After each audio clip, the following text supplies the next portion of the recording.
আমার পিছনে দেখছেন একটা লতা, এটাকে বলা হয় মানি প্ল্যান্ট বা পোথোস। বিশেষ করে এটা ইনডোর প্ল্যান্ট। আমাদের যে হোম অ্যাপ্লায়েন্সগুলি আছে, বিশেষ করে এসি থেকে যে ফর্মালডিহাইড নির্গত হয়, সেই ফর্মালডিহাইডকে এই মানি প্ল্যান্ট শোষণ করে নিয়ে বাতাসটাকে পিউরিফাইড করে দেয়। সুতরাং এই মানি প্ল্যান্ট ঘরে রাখা যায়। আসলে এর নাম মানি প্ল্যান্ট কেন? অনেকেই মনে করে থাকেন এই উদ্ভিদটি ঘরের ভিতর রাখলে অনেক টাকা পয়সা হয়। এটা একটা মিথ।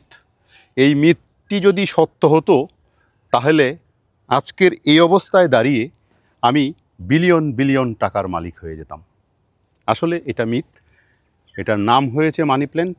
কে বা কাহারা এটাকে মানি প্ল্যান্ট হিসাবে নামকরণ করেছেন যদিও জানা নেই।